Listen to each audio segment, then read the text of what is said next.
Jangan kita terkecoh dengan slogan, dengan kostum yang mereka bilang, kita yang memproklamirkan hak asasi manusia. Hak asasi manusia mereka adalah dusta, bohong. Hak asasi manusia, HAM kita versi Nabi Muhammad. Teliti sirahnya Nabi Muhammad, buka kitab. Allahu Allah ya Allah, Allahu Allah. Hubungan sejenis, nikah sejenis, mereka menganggap ini peradaban. Mulailah kalian menerima kemajuan dalam berpikir. Itu bukan kemajuan dalam berpikir. Nggak tahu naruh auratnya di lubang yang mana. Ini kemajuan orang bodoh. Binatang aja tahu. Ini kebodohan.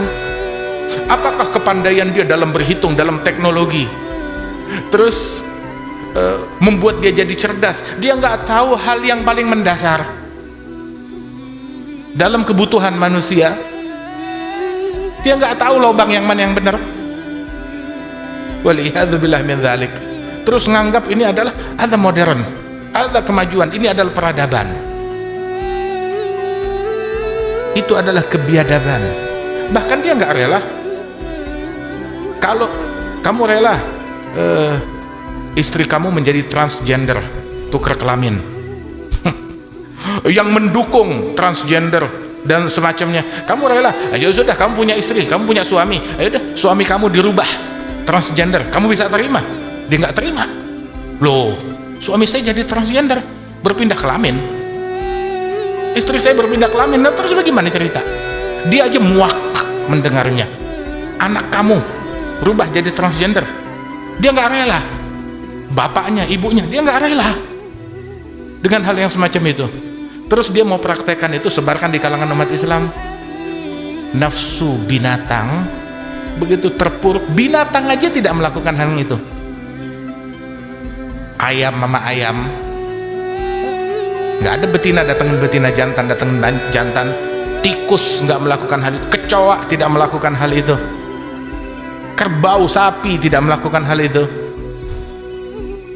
Oh, manusia bilang ini modern, peradaban. Peradaban apa? Itu kebiadaban. Peradaban Nabi Muhammad, akhlaknya Nabi Muhammad yang dibawa oleh Rasulullah Sallallahu Alaihi Wasallam, itu adalah peradaban. Oh, tapi kita bisa menerima perbedaan, keharmonian. Naam, begitu, selama itu tidak merusak di tengah-tengah masyarakat. Nabi Muhammad melakukan jihad, melakukan peperangan untuk membawa kemerdekaan dan kebebasan, tetapi tidak merusak. Bukan berarti bebas, saya ngebebas, saya bebas ngebakar rumah siapapun, saya bebas ngencingin rumah siapapun, saya bebas mecahin kaca mobil manapun juga. Itu bukan kebebasan, kebablasan. Hal yang semacam itu. Saya bebas memperkosa orang manapun juga, saya bebas melecehkan anak kecil manapun. Itu bukan kebebasan. Hal yang semacam itu. Bebas merampok, bebas menjarah, itu bukan kebebasan. Itu namanya kebablasan. Itu keterpurukan dalam moral dan dalam akhlak. Tidak ada hubungannya dengan peradaban. Dan sesungguhnya peradaban Rasul Sallallahu Alaihi Wasallam memberikan manfaat. Peradaban dalam memberi manfaat, bukan memberikan madarat. Ngajak orang kepada kesucian, kebersihan, kebaikan, bukan ulah yang dia lakukan menimbulkan penyakit yang bermacam-macam, mulai dari penyakit AIDS, HIV, dan tiap waktu ada aja penyakit-penyakit yang baru yang bersumber daripada ini semuanya. Waliyadzubillah min dzalik. Ketika zina dan liwat bertebaran di mana-mana, timbul penyakit yang aneh-aneh, timbul bala, musibah dan bencana yang aneh-aneh. Waliyadzubillah min dzalik. Nah, karenanya itu ambil peradaban versi Nabi Muhammad yang semuanya baik, semuanya luhur, semuanya manfaat dan tidak mengandung bahaya. Dan juga berkaca di dalam peradaban, bukan kepada barat, bukan kepada timur, bukan kepada utara ataupun selatan, tetapi berkaca kepada Rasulullah Sallallahu Alaihi Wasallam serta para sahabat, para ahli bait, para tabi'in. Itu peradaban yang hakiki yang mereka punya. Jangan kita terkecoh dengan slogan, dengan kostum yang mereka bilang, kita yang memproklamirkan hak asasi manusia. Hak asasi manusia mereka adalah dusta, bohong. Hak hak asasi manusia, HAM kita versi Nabi Muhammad. Teliti sirahnya Nabi Muhammad, buka kitab. Mereka mendukung haknya wanita, emansipasi wanita. Emansipasi wanita, akal-akalan mereka untuk memperkosa kaum wanita, untuk melecehkan kaum wanita, untuk ngerjain kaum wanita. Jangan tertipu dengan emansipasi versi mereka, penipuan, melecehkan wanita. Emang zaman dulu wanita nggak ada yang bekerja? Ada. Para pekerja-pekerja keras di Al-Quran itu anaknya Syuaib, anaknya Nabi Syuaib yang berjumpa dengan Nabi Musa. Mereka punya peternakan dan mereka terjun sendiri, turun tangan untuk menggembala ternak mereka, menjaga ternak mereka. Tetapi mereka menjaga adab, menjaga batasan, malu ya, dengan yang bukan muhrim. La nasqi hatta yusdirar ri'a. Kita nggak memberikan minum kepada hewan ternak kita sampai penggembala yang lain udah pergi, nah baru kita. Ada aturan, ada koridornya. Kemudian datang salah seorang mereka kepada Nabi Musa al-istihya, dengan rasa malu, digaris bawahi oleh Allah Ta'ala dalam Al-Quran. Tamshi al-istihya, ja'at ihdahuma tamshi al-istihya, inna abi yad'uka liyajziyaka ajra ma saqaita lana. Mengatur negosiasi dengan Nabi Musa. Kamu diundang negosiasi dengan ayah kami. Subhanallah. Kemudian juga bagaimana Sayyidatuna Maryam binti Imran, kemudian juga bagaimana Sayyidatuna Khadijah yang punya usaha perdagangan, seorang saudagar besar. Kemajuan. Oh, orang taunya emansipasi. Oh, kalau desak-desakan dengan orang laki, begitu, bersaing dalam urusan duniawi, begitu, tapi harus buka-bukaan aurat. Lah, Khadijah bukan emansipasi? Bukan emansipasi Siti Khadijah. Siti Aisyah bukan emansipasi? Bilang maksud kita emansipasi, biarin orang ngebuka auratnya bebas, ngebuka rambutnya bebas. Kamu emansipasi cuma akal-akalan buat ngelihat auratnya muslimin, buat melecehkan kaum wanita. Itu akal-akalan kamu aja. Kita belajar emansipasi dari Nabi Muhammad, bukan dari manusia begitu yang cabul seperti kamu. Waliyadzubillah min dzalik. Mereka bilang hak anak.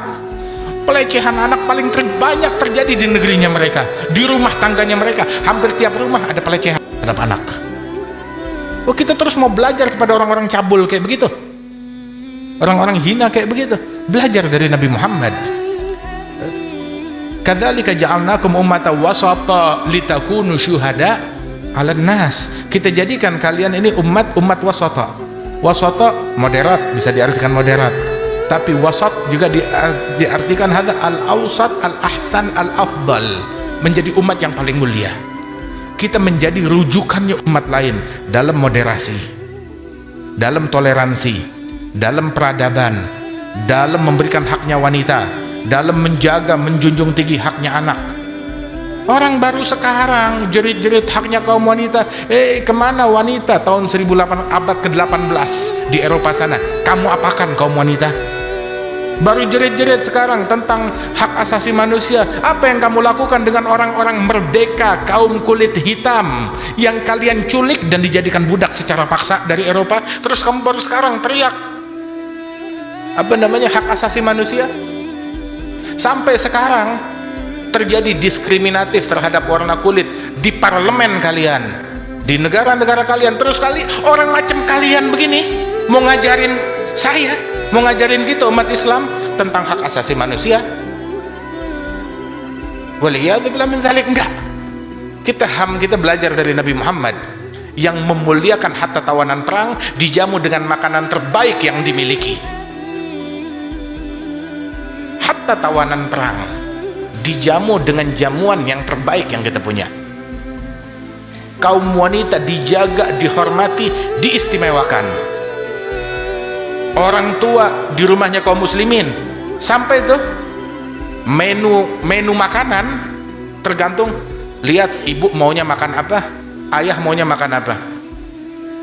Di negara-negara barat panti jompo penuh, nggak bisa menampung.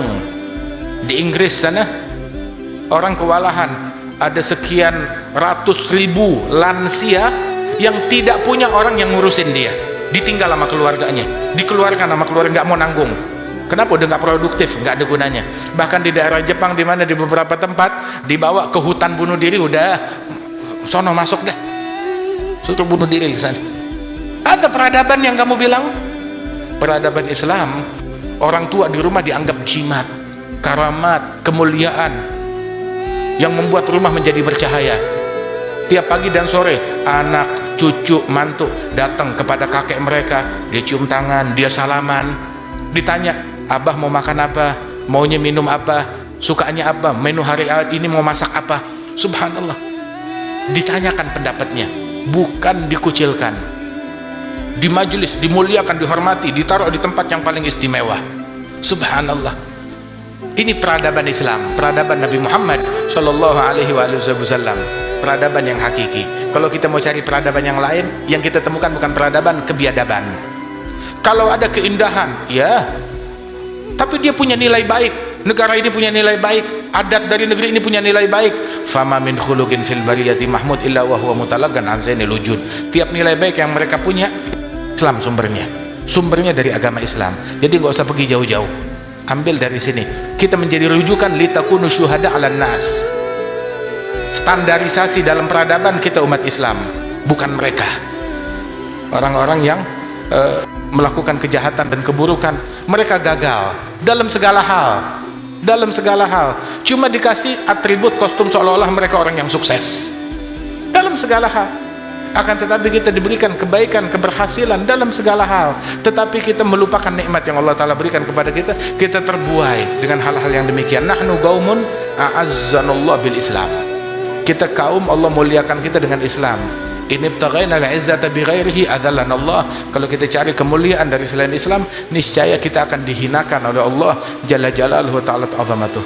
Gali harta karun yang ada di dalam syariat kita, dalam sunnahnya Nabi Muhammad, dalam ajarannya Nabi Muhammad, maka kita menjadi umat yang paling mulia. Kuntum khaira ummatin ukhrijat linnas. Temukan ini.